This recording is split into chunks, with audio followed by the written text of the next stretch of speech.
Today, I have a special guest who's going to help us dial in what and how we can optimize not only our health, but also reverse environmental destruction and devastation.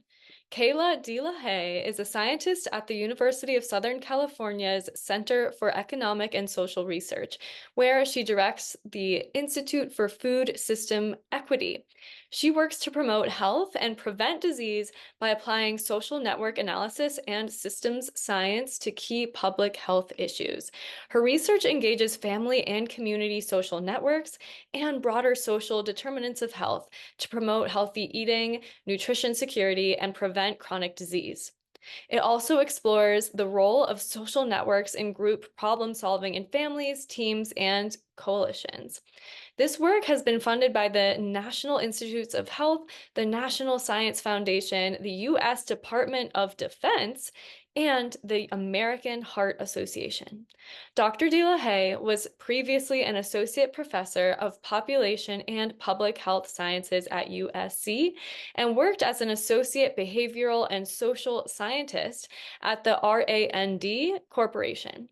She currently serves as the vice president of the International Network of Social Network Analysis, INSNA, and in 2018, she received the INSNA Freeman Award for significant contributions to the study of social structure.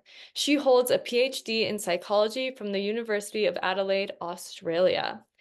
Get excited. This is a very informative and hopeful. Like, have hope, people. There's a lot that's going on. There's a lot that we can do.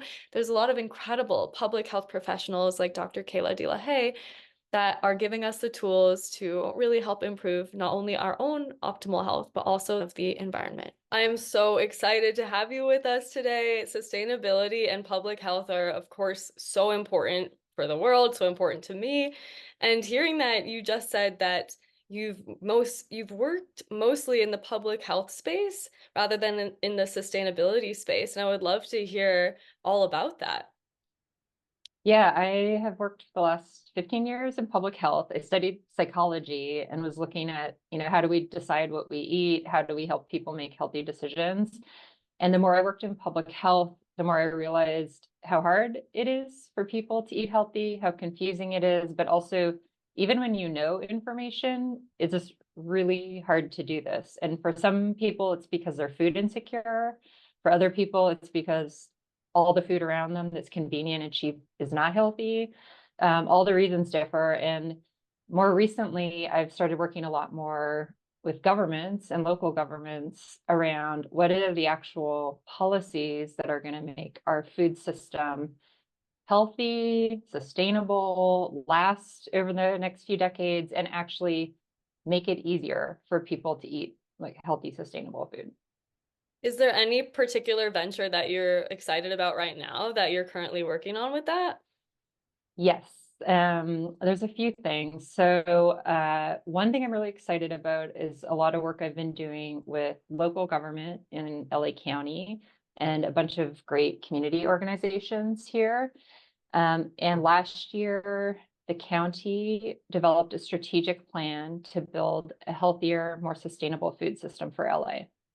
And so I worked with a group on the Food Equity Roundtable to help draft the strategic plan. And last year, our Board of Supervisors, like the head of government in LA County, approved it. And they're like, go and put this into motion. And what makes me excited about it is how big it is. It's like a really big vision. So there's things like, how do we get healthier food in schools? How do we support urban agriculture? How do we make the food system more equitable for farmers?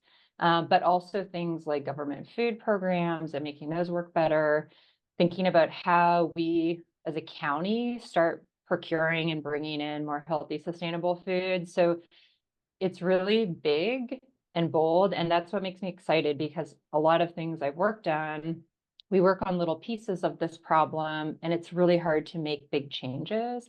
And so I'm really convinced what's needed is like, the whole county to like make a lot of big changes with people, with community organizations, with policies, with schools.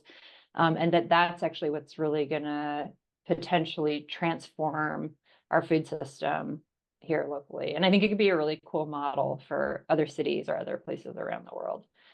Oh my gosh. Okay, everyone take a deep breath. We are in the presence of a superhero here. Everything you're talking about is so big, like really so vast. This is Yeah, not just I don't know how one person can possibly tackle these things. Every single thing that you yeah. listed, this is quite a vision. And I'm curious, yeah, how do how do you do this? Like, I'm curious if you could outline further, what is that vision? Like, what was it before? And what are you creating? Like what's the goal? How does that work? For me personally, like my vision has shifted because so I've done a bit of work in LA County with home visiting programs, and we work a lot with low income families just as they're bringing new babies home and they get some support in the first couple of years of life. And Oh, I love we that. were work yeah, it's such a important time to like work with families and really make sure they're supported and their kids are on these healthy trajectories. And in that work we were doing a clinical trial of a new curriculum to help these families develop healthy eating habits and their kids to really develop that early. Wow. And I think so my vision at the start of my career and a lot of my work was to like really work with people and families and help them eat healthier and develop healthy habits. But for me, the vision has gotten bigger because in working with those people, I've realized how many different complex things, like all these different things that are in place that have to do with policy or have to do with how your community's planned or have to do with historical disinvestment in your community because of race and ethnicity and things like redlining. All those things matter so much to whether any one family I worked with could afford and get healthy food in a convenient, Yeah. easy way that was like a good fit for their culture, or their taste preferences. And so I think for me, my vision has gotten a lot bigger. A lot of what I do in my research is called systems science. So Mm. it thinks about, what are the whole big complex systems that are all working together that might impact any one family or person in their ability to eat healthy.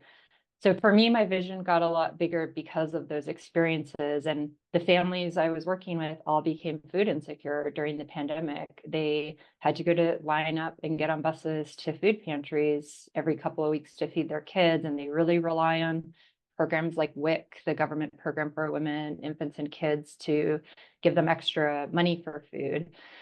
So it did make me realize there's so many bigger things that matter to food access. And that's Mm. why I got more involved with folks working on these bigger picture issues. And I think you're really right. This is not something one person or one group of people can do.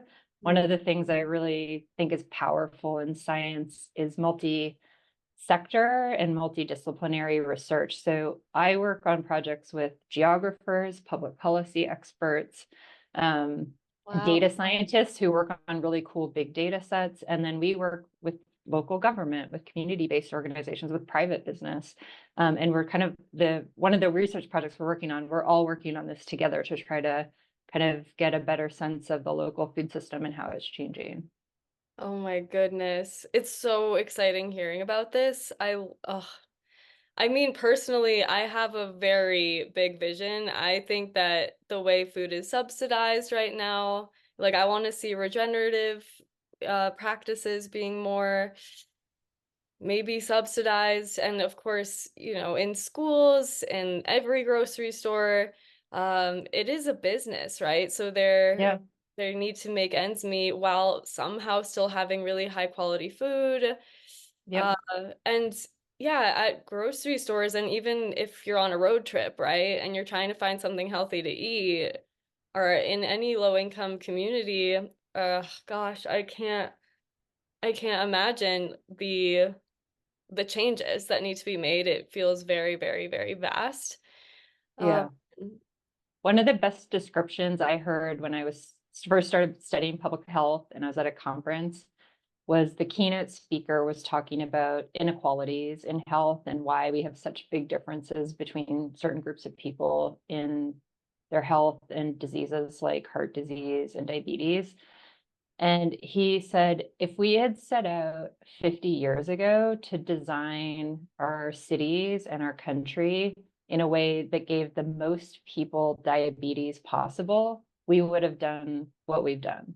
We would have the cities like kind of look like how they do now. And they make it so easy, affordable, convenient to get really high processed, unhealthy food. And for certain people in particular who have less resources, less time, less money, it makes it really hard to even follow some basic dietary guidance and like eat healthy, sustainable food. So I think you're right. There's like really big changes that are needed because we've let different priorities really drive like what our food systems look like right now. Oh, yeah. Yeah. I'm part of a dietetics club here. I actually am in Colorado, and it's really interesting actually here in Boulder, they do tax it's like sodas. And Sugary drink. yeah, which is Yeah. really interesting. But Yeah. we were going over ultra processed foods, and one of the dietitians showed us this article about how $40,000 was spent to the food scientists to make sure that the chip was perfectly the perfect crunch. And how Yeah. it's so absurd, like that $40,000 could have fed so many people. And yeah, so it gets me okay, it gets me frustrated and overwhelmed talking about this kind of stuff, but I also feel very excited. Like I do have hope for the future of people like you. Like talking with people like you makes me feel really reassured. You know, there are Mm. people putting things into place to I mean, it's going to take some time. Rome wasn't built in a day, but And I think it's hard. yeah. There's a lot of one of the things I worry about, like I don't think this is going to be easy change. And one of the things I really worry about in the US. So I grew up in Canada and lived in Australia for a long time, and there's a lot more government regulation there. And we're seeing like places like Europe and South America putting warning labels for unhealthy food, putting taxes on sugary drinks, regulating a lot more. The US is pretty reluctant to do that because they really support the like a capitalist food system. There's a lot of lobbying. Um, but so I do think this will be hard. And we have good examples of like how hard it was to get trans fat out of the food Ooh, supply. Like that took 2 decades. that's But crazy. I think that it kind of gives us a good model of how we can make this change. And I kind of think it's both working with like governments and doing this sort of high level stuff, but they won't do it unless they think consumers and voters want it, right? Like the governments are sort of reluctant to put things in place if they think it's really going to irritate all their voters and make them feel like they're a nanny state and overregulated. So where I think that like the trans fat example is a good example where people voted with their fork and they learned about this like substance that gave people heart disease and they didn't want in their food. And the food industry responds to that. If people start saying, I don't want a bunch of highly processed food, I want better affordable options, and they want to sell food to you and meet your needs. And so I kind of think it's like this dual pressure from both sides of like consumers saying this is what we want, this is what we don't want, and also as voters and citizens saying like, hey, we want you to make it easier for us to eat healthy. And then some of these big changes can shift more quickly because industry and governments are feel like they're supported by the power that we have as citizens to push this forward. Oh yeah, this is empowering. Okay. Yeah. That's one small thing that we can all do is yeah, is purchase healthier food and help healthier. Oh man, I just got back from the store actually, and I'm so lucky. I live in such a bubble of absolute amazingness. There's a grocery store called Nude Foods Market. It's a zero waste grocery store. And sure, some things might be more expensive, but I'm so fed up with the food systems that I'm Yeah. like, so, oh gosh, voting with our dollar, I feel like it's really, really important. And not just for the big global scale of things. I mean, of course, I'm glad to hear that, European countries and Australia, they're a little bit more forward thinking. At least in America, let's vote with our dollar, please, people. If you happen Yep. to be able to afford the healthier options, right? The organic Yep. options, like seeing next to the checkout line and you see all those candy bars and things. Please, yeah, vote with your dollar. But this also, I loved in the webinar that you were so incredible educating us about the sustainability aspect too, and how that has to do with our health. Like, not only is this voting to make America make shifts in, the policies that are going to make public health better, this is also what's best for what's best for public health also happens to be best for the planet, also happens to be best for our health too. Would you mind Yeah. expanding on that? Yeah. I think that's been a big realization for me the last few years that I've always talked to families and in the public health space, like, what is healthy eating? Whenever I talk to folks about this, I'm like, it doesn't need to be too complicated. Like, if we made some simple shifts in eating more fruits and vegetables, a bit more whole grain, and less processed food with salt, sugar, and fat in it, that would make a really big difference in people's lives. Like, just some of those simple things. And when more work started happening about the contributions of our food system to climate change and the environment, and they were realizing, okay, what carbon emissions and what other planetary impacts, like on the soil and water, does our food system have? All of that data now is saying that about a quarter to a third of all greenhouse gas emissions come from our food system. A little bit of that is transportation. It's things like soil degradation, clearing forests to grow things. A big chunk of it is growing food for animals and growing animals for us to eat. And that part of like the animal-based products is actually the most inefficient part of our food system that causes kind of the biggest climate impacts. And so there was some work done by a group called the Eat Lancet Commission that's they put out a bunch of reports in 2019, and it was kind of the first time that they're like, let's get a group of people together, not to create diet guidelines that are just for human health, but let's get experts on the environment and human health to come together, and let's create a set of guidelines that have two goals: improve human health and the health of the planet. Because if we don't do that, the planet health is going to get so bad we literally won't be able to grow food and feed people. So they did that, and they came to this realization that, like, actually a lot of these same things, like eating more fruits and vegetables and more plant-based foods and reducing our massive overconsumption of animal-based products, which the US is particularly guilty of. We're like ranking highest in terms of how much animal products we eat compared to most other countries in the world.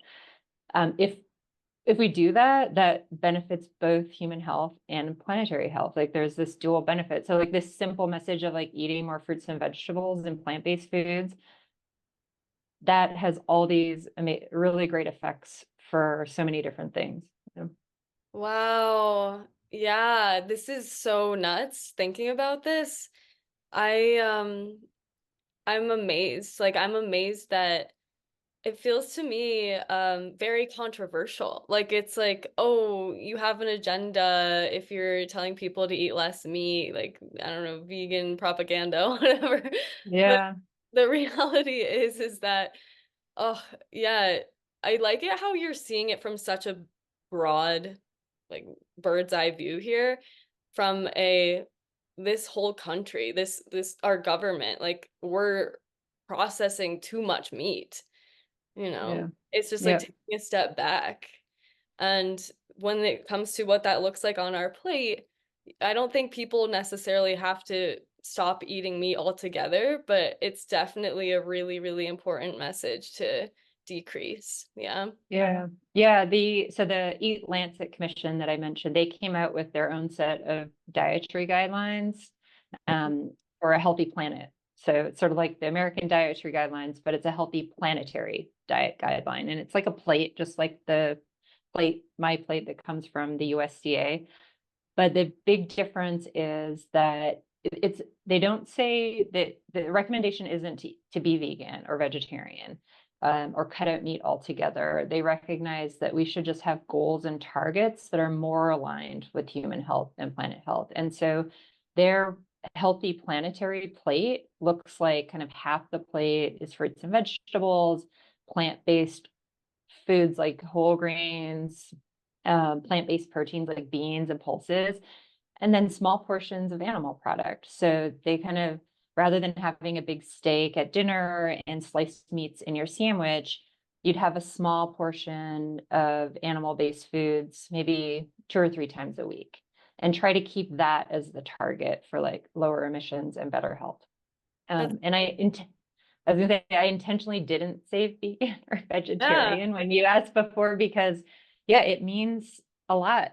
It means a lot of things to some people and things about identity, about politics, Mhm. and and there was a really interesting study done by my colleague Wendy Bruin de Bruin, who's at USC, and Patricia Sloboda, and they did this experiment online on a big online survey that has a representative huge group of American households in it. And they showed everybody 2 food gift baskets. And they're like, we're going to send you, you're going to get in a draw for a gift basket at the end of all this study. You pick which of these 2 gift baskets you want. And one gift basket was things like salami and cheeses and breads and things. It had animal products in it. The other gift basket was all plant products, things like hummus, um, olives, some crackers and things. And what they manipulated or what they randomized is what the plant-based basket was called. And if they called it a vegan basket or a vegetarian basket, only 20% of folks picked that one. But if they called it a healthy basket or a sustainable basket or a healthy and sustainable basket, it doubled. 40% of folks picked that basket, seeing the same thing. It was just like all about the label. And so Wow. what they learned is like we can kind of nudge people and help people make maybe more plant-based choices, but using words like vegan and vegetarian is off-putting will actually get less people like headed in that direction. This is fascinating. This goes down all the way to, yeah, our like primal psychology and branding and like how we Yep. feel a certain way associated with certain words. That's absolutely fascinating. And Yeah. I presented at the Reducitarian Summit in October last year, and the Reducitarian word, like I love, I think it's a brilliant concept, especially because there was some, I'm blanking. This is a long time ago I read this study, but it's just unrealistic to expect people to stick to a quote unquote like vegan diet. What the statistics showed was that it's just more likely to be sustained for including a little bit and having it be more plant-based, Yeah. which is fascinating. Like once people label themselves, it's a mind game. Like once people restrict and then it's like, oh, screw this, let's go carnivore. You know, it's this Yeah. crazy like pendulum effect versus it being, and it's so funny how people want this black and white, like, yes, do this, no, do that, this food is good, this food is bad. But the reality is that we need to take a step back and see, okay, what's actually for the most people going to be the most sustainable, the most realistic change that we can Yeah. make, right? Yeah. Yeah. Yeah. I think that rule applies on so many shifts for eating, whether it's eating more sustainably or eating more healthy, that it's, all the really complicated ways of doing that, being super strict, counting your calories, reading labels. Some of us can do that for like a short period of time and be really adherent, but we eat like at least 3 times a day, and it's got to fit into like a million things in our life. And the psychology behind eating has really started recognizing that like it's not a decision like once a year you decide if you're going to go get a flu shot. It's a habitual behavior, which means we use the fast part of our brain that's very automated a lot more because we can't spend that much brain power constantly thinking about what we're eating. So our brains are literally designed to have those like everyday routine behaviors become way more automated. And when they're automated, they are very much influenced by like the cues and the environments and other things around us. Like if you think of when you brush your teeth, it's so routine. You don't really think about it that much. And eating's like a lot like that. And that's one of the reasons why it's so hard to like keep up this really high level of vigilance and, implementing all these very specific things. Whereas if you just have these kind of simple rules, we often call them heuristics, like kind of these rules of thumb. That's like, okay, I'm going to eat meatless Mondays. I'm going to have smaller portions of meat 2 days a week. Every day I'm going to try to make half my plate plant-based foods or fruits and vegetables. Those are things that are like way less strict, kind of fit into the world around us because we got to, go out and live our lives. And they're way more sustainable. Like you can keep them going a lot easier because they can be part of your routines a little more. Totally. Totally. And fascinatingly, on the webinar that I was so blown away with that you presented, it's not always that the vegan option is the most sustainable option, which was so Yeah. mind-blowing. Yeah.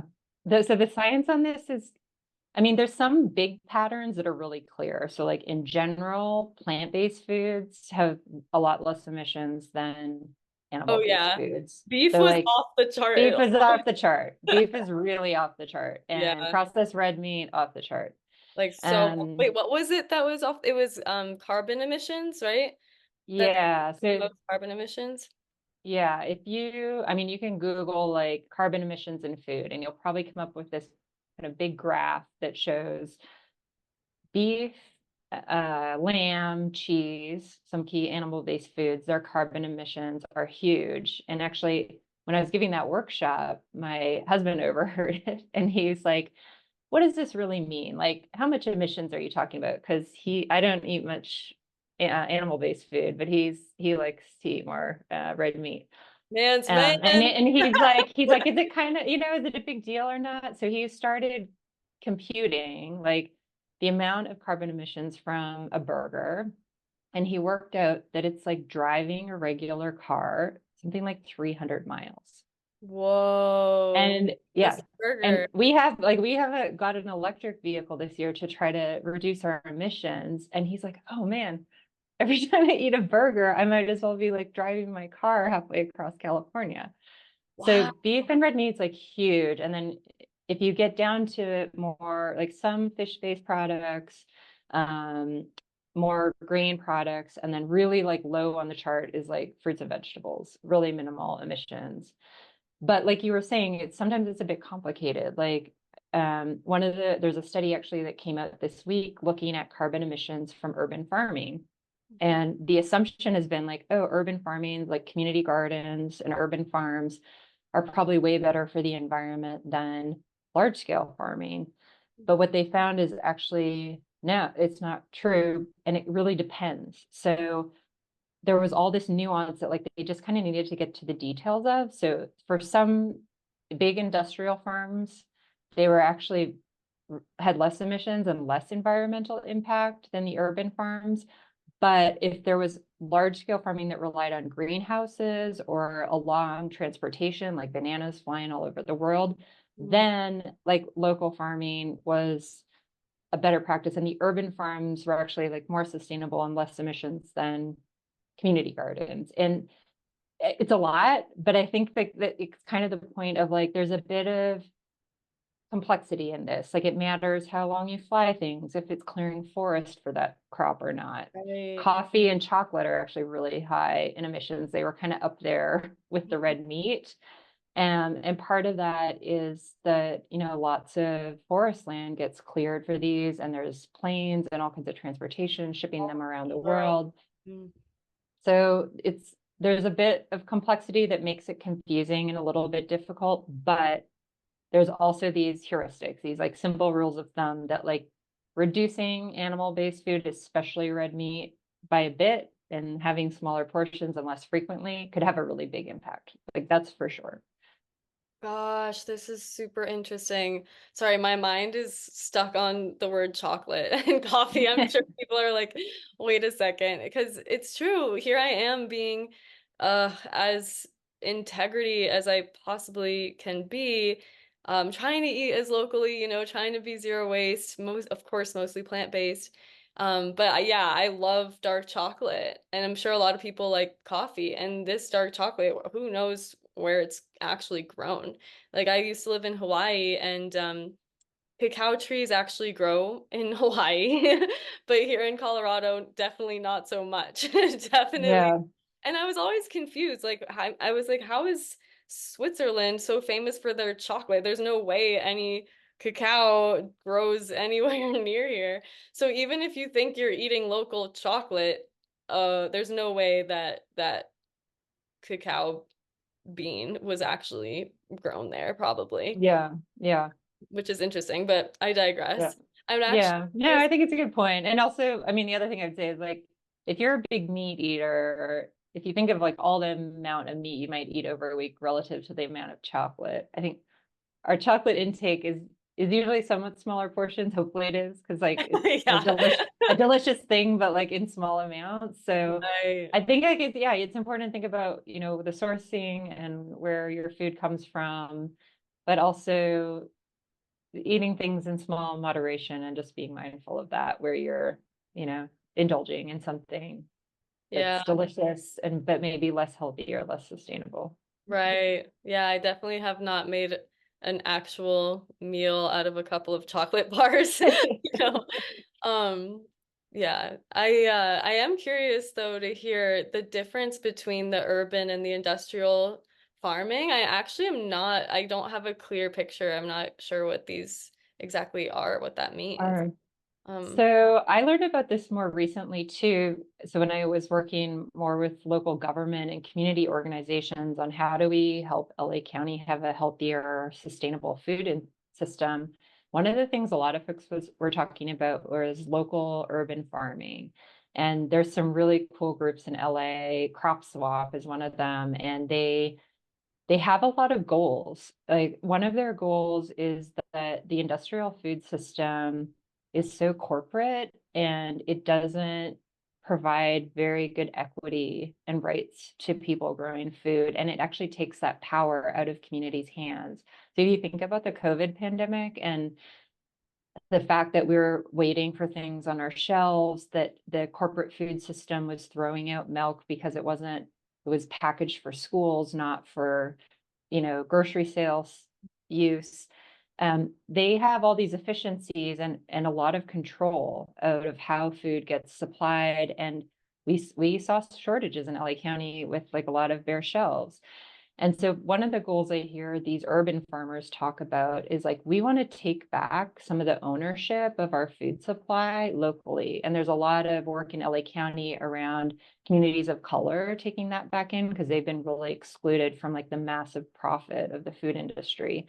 So some of their goals are to like reclaim some local land, use available space, bring farmers in or have folks that are farming like grow food locally and they distribute it locally and they have a lot of control over their food supply. They make the profits stay local, and they leverage like a lot of people's skills and resources and they can grow healthy food and distribute it. So it's kind of a really cool model for a number of different reasons. And I think one of the other reasons is like it kind of, we are so detached from where our food comes from. Like yeah. we just get these like very packaged mini carrots at the grocery store or delivered to our door from an Amazon robot even. Totally. And so this like brings food back to like kids and families and communities can like see where it's grown. They can participate in that. Like it does, I think, a lot of kind of amazing things. But one of the things they were talking about in LA was like how, could this contribute to a more sustainable food system for us? Not just all those other benefits I was talking about, but it should shorten the supply chain. We're not driving foods all over the place. Um, so there's been a lot of interest in it, but I think what this study that came out showed is that it's not so simple. It's not necessarily that like if a bunch of vegetables are grown locally, that the carbon emissions is going to be less than if they were grown in the valley in California, where there's big industrial farming that do it pretty efficiently and then Mm. transport it to LA.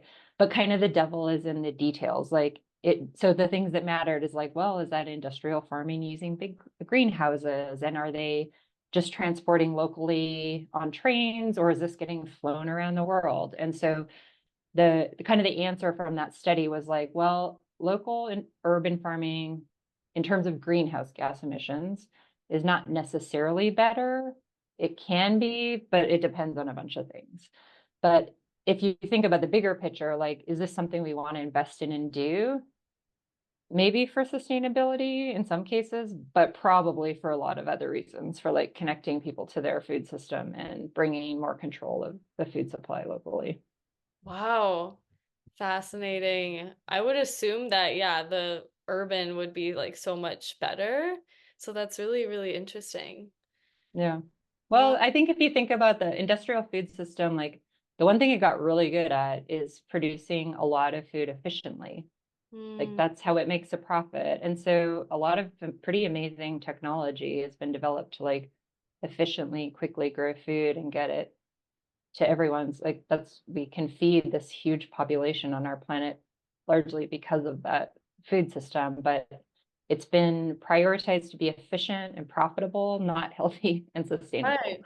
Yeah. Right. Like, wouldn't that be sprayed and like depleting the soil and just in the long term, it seems like it would probably be really less positive all around.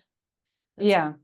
There's a lot of complexity. I think you're talking about not just carbon emissions, but like what yeah. about some other factors like soil degradation or the water supply? So yeah, these things all, there's a lot of things to look at in the equation.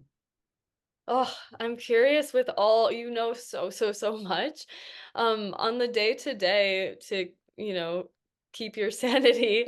Is there anything that you personally practice or that you personally intend to, to live by? I heard you saying that you eat mostly plant-based or like if you happen to have tips like that, like realistic, tangible tips that, maybe we're not working on the policy like you are, but if there are any lifestyle factors you might be able to touch on. Yeah, I think, I mean, some of the things I try to think about in my day-to-day food choices are, so one, I mostly eat plant-based foods, and I've done that for a couple of decades, and the reasons have changed for me over time.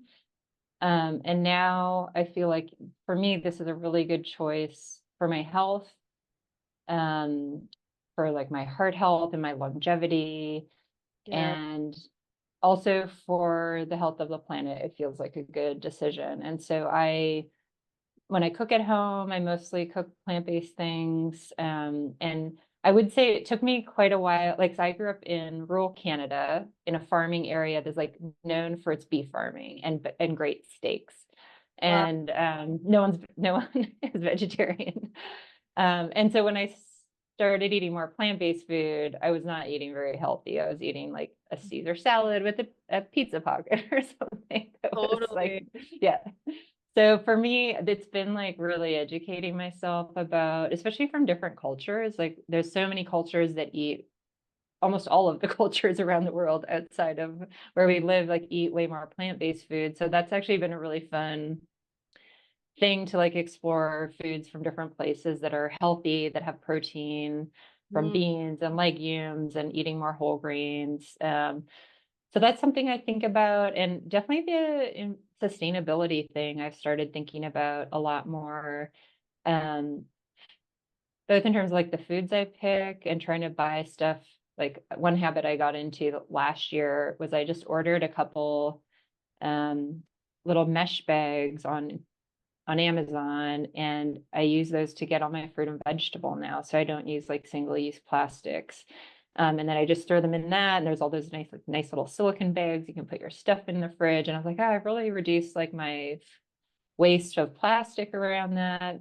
that's And brilliant. thinking about like not wasting food. I think that was the other big thing that in all the work I've done the last couple years on sustainability in food is that, and actually this is like kind of blew me away. So I was working a lot with families that are food insecure, and I do a lot of work to track food insecurity locally. And like 1 in 3 households go hungry currently in LA. It's really crazy. And Wow. we have plenty of food for everyone. It's not like the US as a country. We actually have more calories than we need per person per day.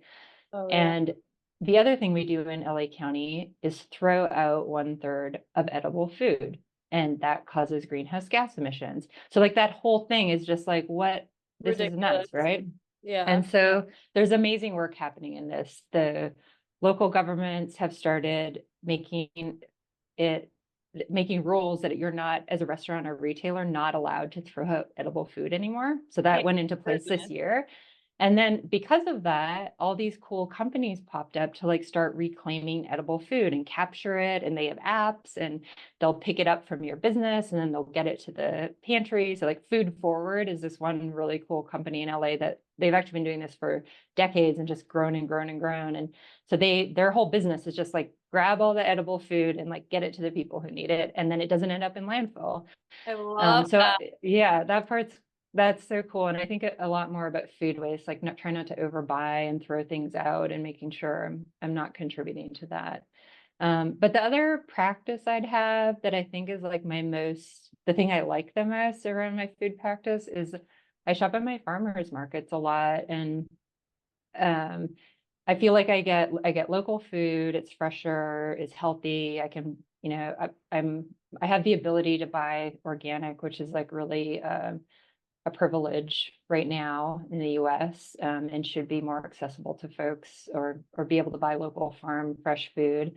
But the other big piece of it for me is like I love connecting with people there. Like it's the one place that Yes. I see my neighbors, I hear about what's happening on the local council or with like some housing sale that went, but then I talk to the farmers and like hear about if they got rain this week and what's in season, and I can buy a lot of in season food. And so that's like one place where I feel like, okay, I can buy local, sustainable, plant-based stuff Oh, and really like have all these social connections, like ticks all these boxes for me. And it's like one of my favorite things to do. you Like get to go I'll outside, schedule that in my calendar every week. Like I block my meetings around it so I can like go to the farmer's market. as you should. Oh man, yeah. If you happen to have a local farmers market, please, yeah, support that.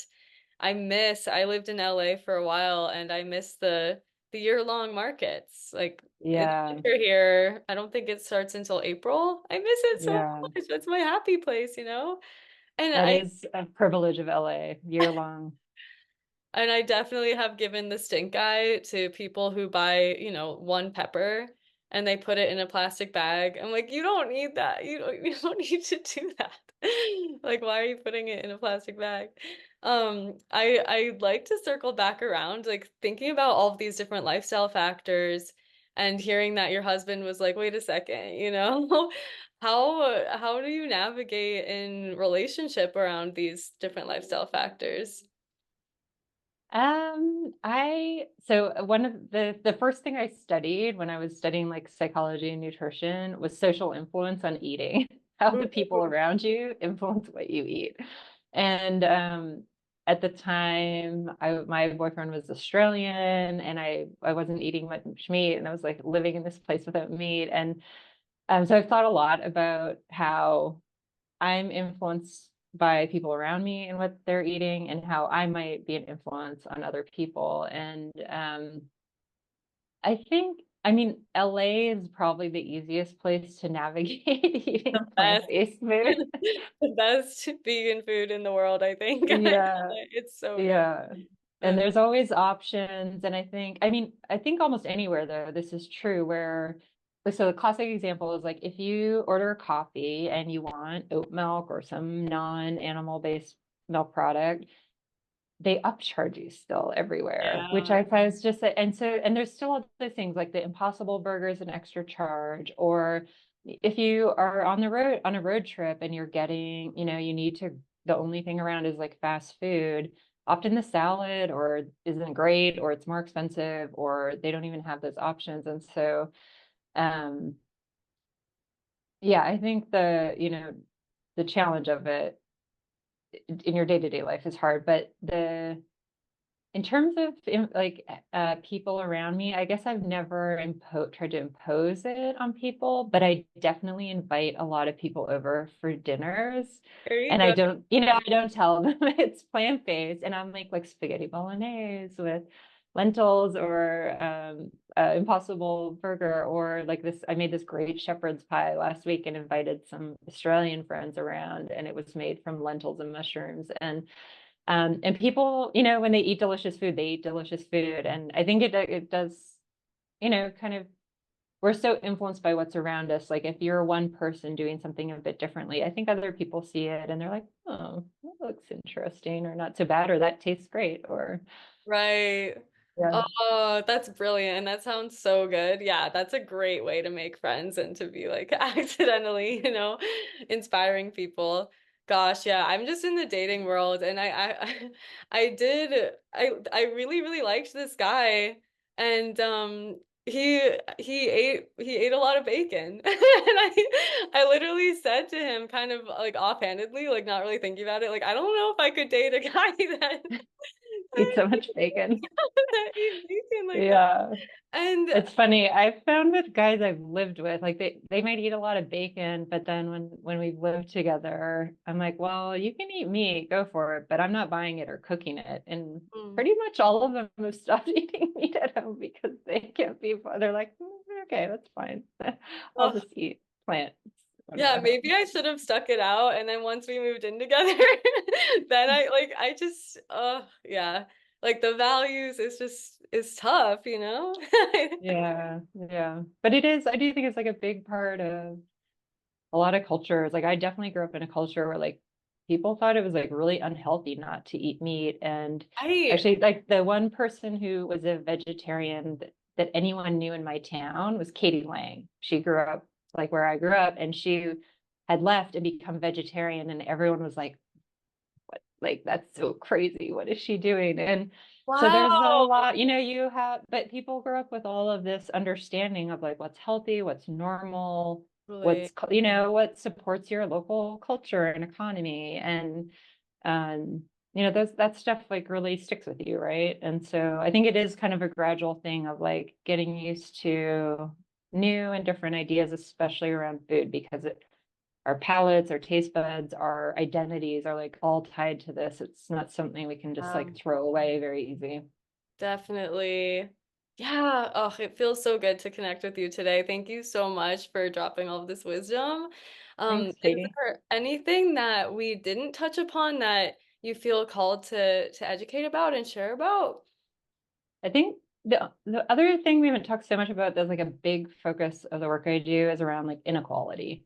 Mm, So there's just like such big gaps in the diet quality, in the health, in things like diabetes for communities that are low income, a lot of communities of color in the US, for a whole bunch of complicated historical reasons. And so I do think that's really an important thing to think about when we think of all this stuff. Like, what's accessible to who?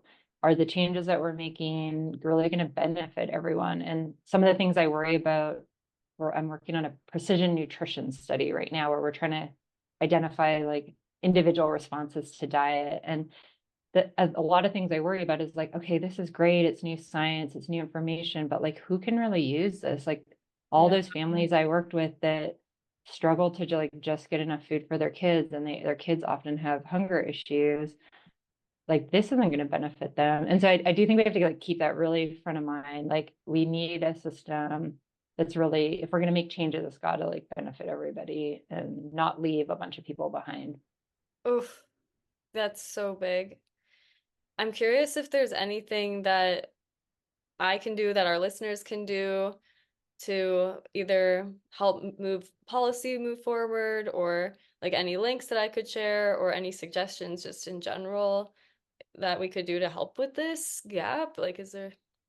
Yeah, there's lots. There's, locally, there's always lots of like food advocacy, justice groups. So if you have groups like that in your community, food banks help so many people out when they're in a crisis mode. Like those places are great to help and put your energy or time or money into. But like at the bigger level, things like there's a lot happening in DC and at the state levels right now around the Farm Bill, which has a lot to do with how much money people who get SNAP or food stamps get.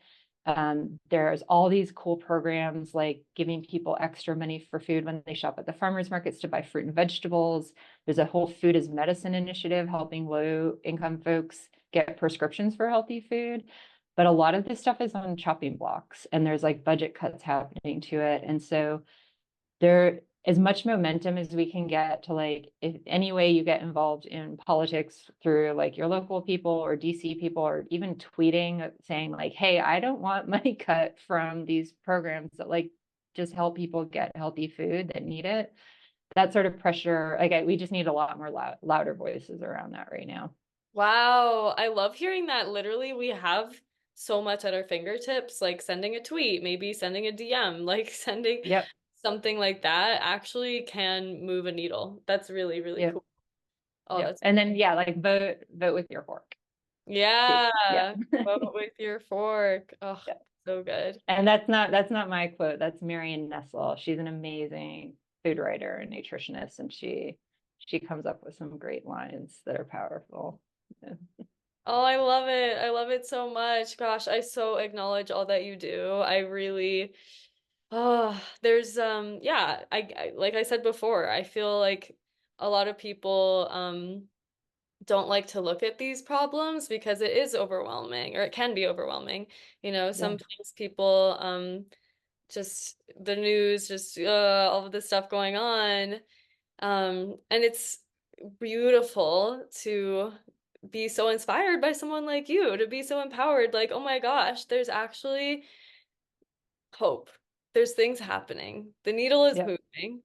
We can, like, oh man, I'm just so grateful for you. Yeah. And I Thanks, love Katie. that you shared so much research. You're not just sharing your own personal stories here. Like you really were able to speak to a lot of facts, a lot of data, a lot of things going on. And there's so much I want to ask you. I'm like, wait, coming from Canada and Australia, and now you're advocating so much for the US policy. Like, I'm sure you have so many stories and so much more to share. And I really, really appreciate your time. I have one more final question for you. All I'm right. curious, how do you empower yourself? How do you feed your power? Working with amazing people.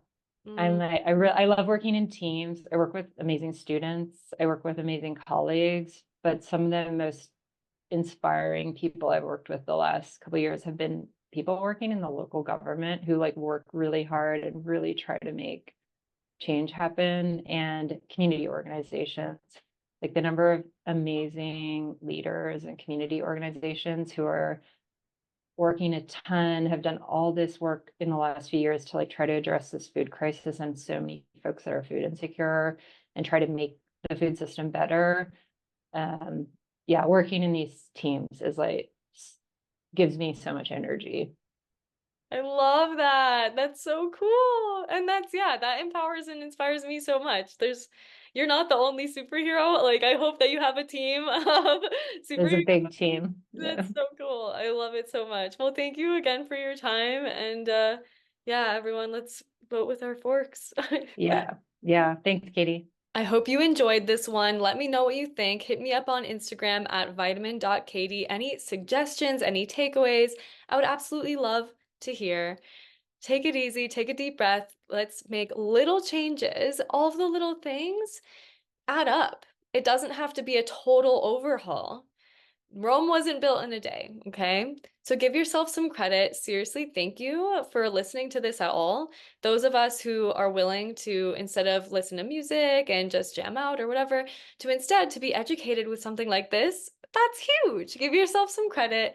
Let me know what you think, and I hope you have an absolutely incredible day. Bye.